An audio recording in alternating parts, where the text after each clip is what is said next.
continuing. We're working through the seven signs in the book of John, and they're traditionally kind of broken up into seven signs. And they're stories about Jesus, but they really point to something more. They have more meaning. And so today we're going to be moving along, and we're going to be in John chapter 6 again, just because of where this one falls, kind of right with last week, if you're trying to be chronological. And so we're just going to jump in. John chapter 6, starting in verse 14, says, "After the people saw the sign Jesus performed, they began to say, 'Surely this is the prophet who is to come into the world.' Jesus, knowing they intended to come and make him king by force, withdrew again to a mountain by himself."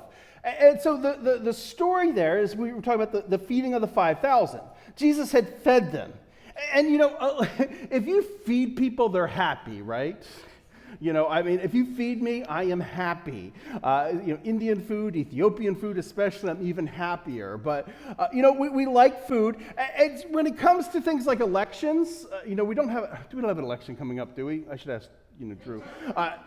It just seems like there's all the little municipal ones, and I get so confused sometimes because the towns have elections on odd things too. They'll be like in May and March, and it's really confusing. And I was informed it was all about town charters and things that probably ought to be changed.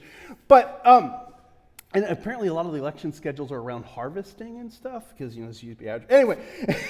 In elections, a lot of people will vote for people who kind of keep their bellies fed. Right? Like if the economy's good, a lot of people will vote to keep the current administration because, hey, I'm doing okay. When things are not good for you, they kind of tend to turn. And so there's people who are diehard one thing or the other, but a lot of the American people, and a lot of it, like gas prices, that's not at all controversial, right? I love the gas memes. I'm sorry. People try to make them into political things, and I don't mean to. I stay away from politics on Facebook because I prefer good mental health. I just want to see pictures of puppies and kittens and stuff like that, and your kids too. Yeah, your kids. But I love the gas. She means I said I saw one. It's like she said she wanted to go somewhere expensive. And they had a picture of they're eating at a gas station. I like that one. I posted one loan approved, closing on a full tank of gas today. Anyway, and so because Jesus is teaching cool stuff, and he's healing people, and kind of like their tanks are filled because they're not hungry. They're liking this, right? And so they want to make hey, I picture little signs or something pinned, Jesus for King. He kind of senses, hey, they're trying to rush me into this thing. They're thinking, okay, here's the Messiah. So Jesus he takes off by himself, and I think for a couple reasons. One, because he didn't want him to take him and become king. But two, you often see Jesus retreating to himself to kind of get away from it all. I think a lot of that is to pray, to recharge. Some of you are more extroverted. Some of us are more introverted. The introverts, you guys like to slip out and charge up, right? I tend to burn out because I'm on a scale of 1 to 10, I'm a 13 for extrovert. But I do need my recharge time and self-care and everything. We've had those discussions. But I picture Jesus, he's recharging. He's taking his Sunday nap. Most of if you have an emergency, I hope, and you need my help, I hope it's not Sunday right after lunch, because, I try to stay awake. Every once or twice I'll manage it during a year, but generally I am off to a nap, whether I mean to or not. That's why I don't drive anywhere on Sunday afternoon, because my nap might start while I'm driving. You just need to recharge. And so Jesus is recharging. And so verse 16 says, "That evening Jesus' disciples went down to the shore to wait for him. But as darkness fell and Jesus hadn't come back, they got in the boat and headed across the lake towards Capernaum." Now, that's funny if you don't catch what just happened, though. They kind of ditched Jesus, right? Like you ever go to somewhere and you're waiting for your friend to show up and they don't go and you go anyway? That's kind of what this sounds like. So I don't know if there was a prearranged thing, hey, if I'm not here by a certain time, or maybe they're just trying to get away from the crowds, hey, let's take a little loop around the thing. They'll think we left. But they leave Jesus, and maybe, anyway. And so verse 18 says, "Soon a gale swept down upon them and the sea grew very rough." And I always, in my mind, when I picture them in a small boat out on rough seas, those of you who are about my age, You know, just sit right back in your heel or a fateful trip that started from this Israelite port. I don't know. I got to modify it a little bit. So you kind of picture, and that's the picture of storms I always get is like the Gilligan's Island, and they're kind of, anyway. How did they all get on the Minnow? It seems like a small ship. And why was a millionaire on that tiny ship? I wonder these things. Anyway, maybe he was just cheap. They had rowed 3 or 4 miles when suddenly they saw Jesus walking on the water toward the boat. They were terrified, but he called out to them, "Don't be afraid, here I am." Then they were eager to let him in the boat, and immediately they arrived at their destination. And so, possibly, they were out there. Maybe they were a couple miles out, and it's kind of not what I pictured as a kid. Because when Jesus comes walking out, I don't know if you ever heard the story as a kid growing up. I always pictured like calm seas, like I picture like a lake almost. It's just kind of like walking across it. And in my mind, it's always like daytime. Like everyone's out to sea, and Jesus like out to, not sea, S-E-E, not S-E-A.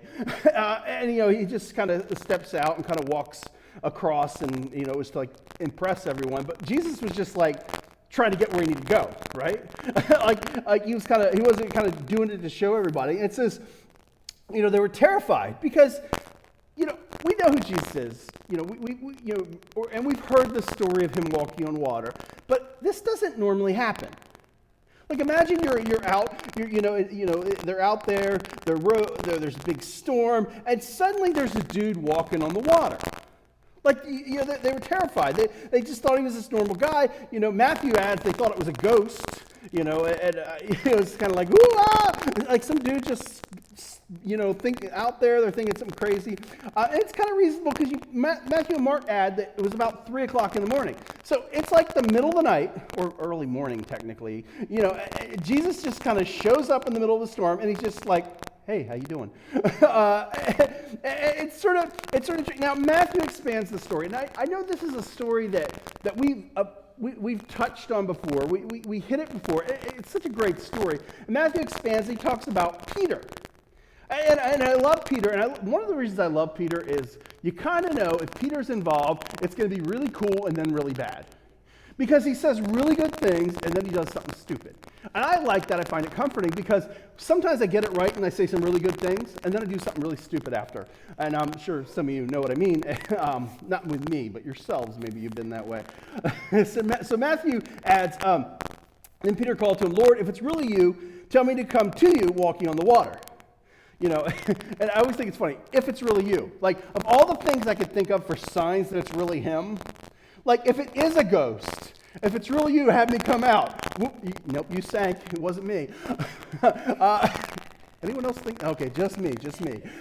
So, I don't know. I would say stop the storm, something like that. But, he is, if it's really you. "Yes, come," Jesus said. And so Peter went to the side of the boat, over the side of the boat, and walked towards Jesus. And we saw the strong wind and the waves. He was terrified and began to sink.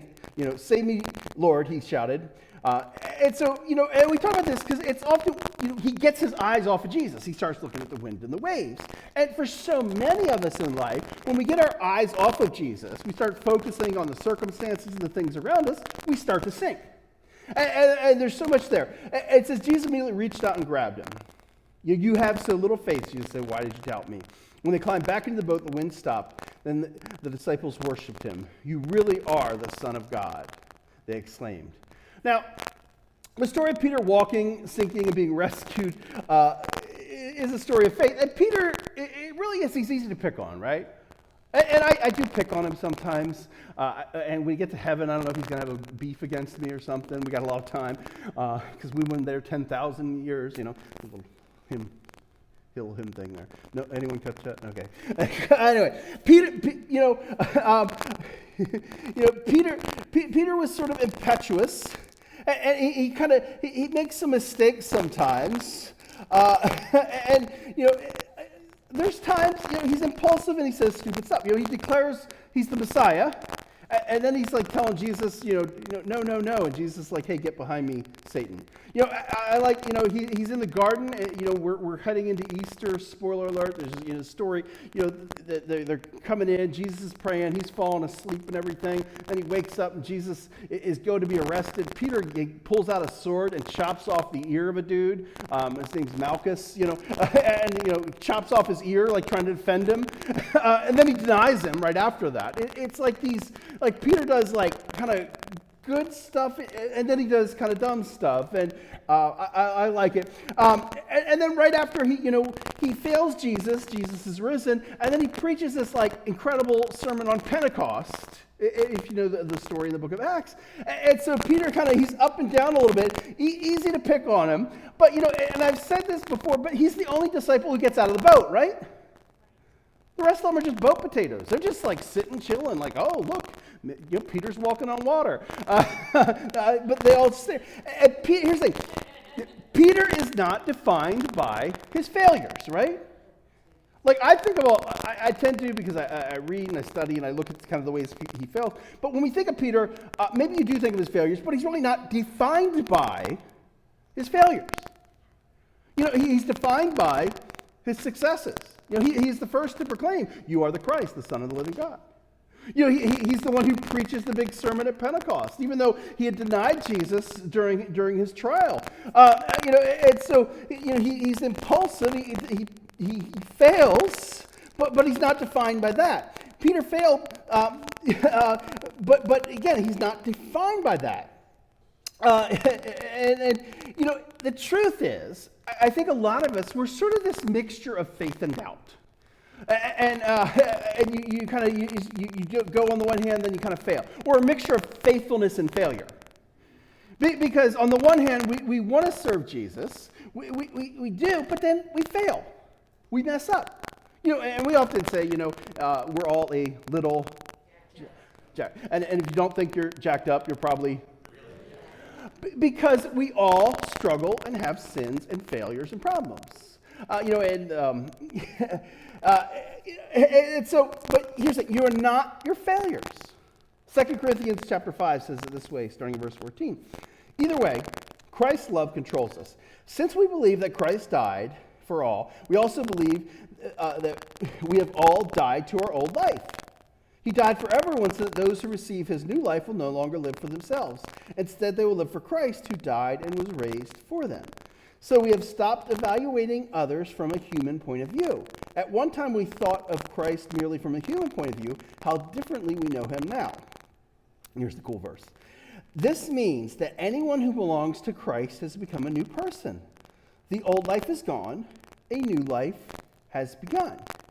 When we believe, we become new creations in Christ. The old has gone, the new has come. Now, there will still be, you can be a new creation, but there are still storms, right? There are still things that come at us.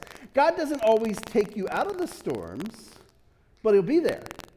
I always wonder why Jesus was going to pass by. It's just going to he's just going to go by. I don't know. but he was near and they didn't know it. Jesus said, "I will never leave you nor forsake you." Even in the storms, God is there. God sees. God knows. And he'll be there even when we don't think, don't know, and even don't act right. We don't have faith, but he's there. And sometimes God will send you into storm and difficulty. It's people blame Satan for everything. I saw a cartoon years ago, and it was like Satan sitting there, and it's like, what's wrong? And it's like, people blame me for everything. Now, I do believe that there's evil. I do believe in Satan. I do believe in the demonic, and it's not a sermon about that, but there are those things. But sometimes, there is. Sometimes God allows the circumstances because we often grow. We often learn more in adversity than we do in comfort. We often grow more in adversity than we do in comfort. I think a lot, it's like, I liken everything to athletic stuff. And, sports, how do you get stronger? Exercise. You have to really rip the muscle apart. When I was competing in strongman and stuff, it was literally after every workout, it felt like I'd been in a car accident the next day. But in order to get where I wanted to be, I had to put my body through something terrible. That's also why I struggle to walk today when my knees don't work. But it was fun. But you have to go through adversity, hardship. The muscles have to kind of be worked hard in order to grow. And sometimes in life, we don't like the hard stuff, right? Like if you could choose hard things or easy things today, what's it going to be? Yeah, most of us are going to choose easy. It's natural. And now sometimes storms of our own making too. I've said this before, Romans 8:28, we know that God causes everything to work together for the good of those who love him and are called according to his purpose for them. Now, some people say, they take that and they think, well, everything happens for a reason. Sometimes it's because you do stupid things and make bad decisions. There's some adversity we have in life because we don't live right. And there are natural consequences, not to mean everything, but there are things. If you praise God because you got a car, and then you don't put oil in the engine, you never change the oil. I was down at the auto auction. Some of you ever been to the auto auction? It's an interesting thing. And you're looking at these cars, and you kind of have to guess, did the previous owner take care of this car or not when you're at the auction? Because, it may be high miles, but did they change the oil? Because if they didn't change the oil and you buy it, you have like a multi-ton paperweight on your hands soon, right? You have to, because if you don't do the right things, no engine in the oil, it's not God destroying your car, it's your decisions, ignorance, and neglect that do those things. And so not every storm is of God's making, not every storm is of Satan, but sometimes we kind of make things up. But even in those storms, God is with us. The story of Peter walking, sinking, and being rescued by Jesus is really this story of faith, falling, and redemption. You can't really make fun of Peter, right? I mean, you kind of do, at least I do. You don't, you're not up here. You would if you were here. You can't really make fun of Peter because sometimes we're just like him. We get it and then we don't. But God is this God of redemption. You fall, you fail, and he'll put us back on the right path if we let him. Some of us are and it's funny, I was thinking about this today because, Peter, he sinks, Jesus pulls him out. And anyone ever take a lifeguarding course? Okay, I was a lifeguard for a brief period. It's kind of funny because one of the first things they teach you, they teach you these ways to I still if I have to save someone in the pool or something, I can still know it's some of the moves and stuff to get them in. But one of the things you have to you swim out to save someone, which is your last usually thing you have to do. But one of the things people will often do when they're drowning is not cooperate with you. They'll grab onto you. They'll do all kinds of things. They'll sink you too. And so they taught us to intentionally drown them when they grabbed up. No, not really. But you if they're grabbing a hold of you, you swim down because they'll let go. Because sometimes you have to save people despite themselves. And Peter, he didn't fight Jesus, which I think he would have won. I think Jesus was, carpenter. He's a big, strong dude. But, they're not trying to fight him. But some of us are still trying to fight Jesus while we're drowning. We still don't want to do the right thing, right? We want to go in a different direction.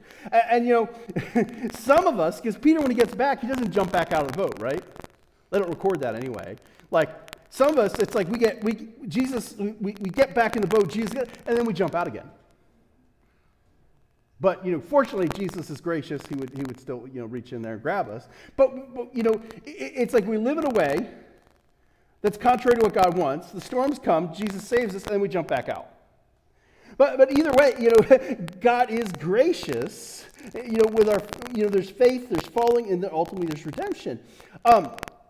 It's interesting because John actually leaves Peter out of the story. And so it's funny because some people come up with some strange theories as to why that is. And the gospel writers they have to be selective in why they leave things out. Some people are maybe John was there taking selfies and video while Peter walks. I don't know. It paints him in a bad light. But the point is not to demonstrate, the point of the whole story in Jesus walking the water, it's not to demonstrate Peter's faith and failure as much as it is to demonstrate who's in control.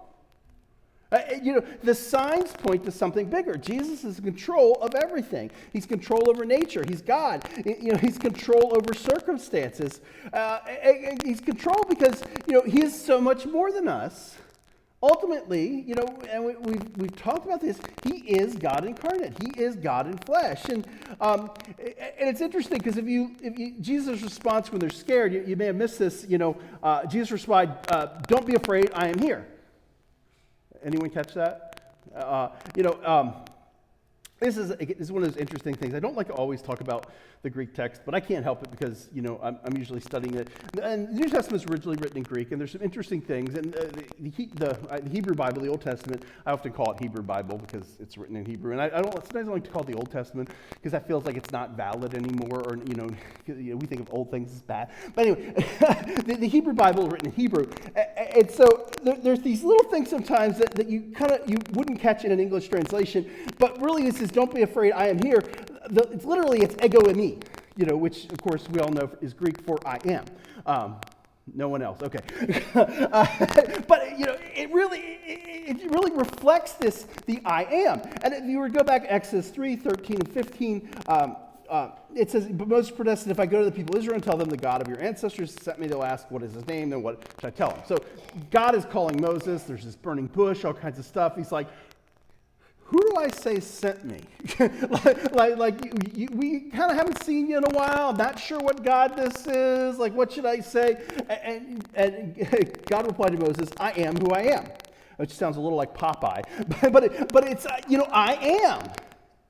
And Jesus is the great I am. God is I am. He is God. Jesus is the visible I am. He's this full revelation of who God is. He's the incarnate word. If you read the Gospel of John, he uses this word logos, the logic. It was this underlying, he is everything. He is the great I am. He's God's true and one and only Son. And, this would be there's another scripture I think of, because again, it's not our culture. There's cultural things you kind of hit or miss on.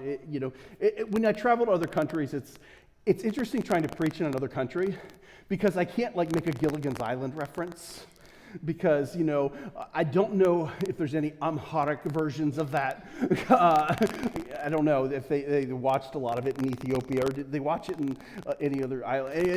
If you travel around, anyway, I can't make as many jokes because they won't get them.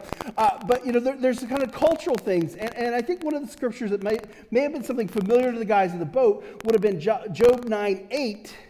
He alone has spread out the heavens, and he marches on the waves of the sea.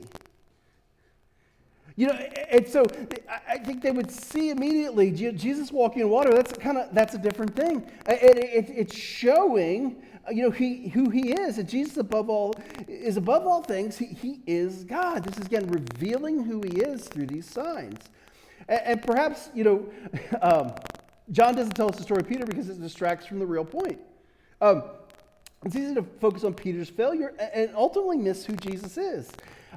Did you notice that when it gets calm, when Jesus is in the boat, when they climb back into the boat, it says when they climbed back into the boat, the wind stopped. The point of the passage is not to demonstrate the weakness or strength of Peter's faith, but the point is about Jesus. Jesus catches Peter, and God calls us. When we step out in faith, even when we stumble, God redeems because that's his nature. He saves because that's who he is. And Peter failed what he set out to do, but Jesus succeeded in showing who he is.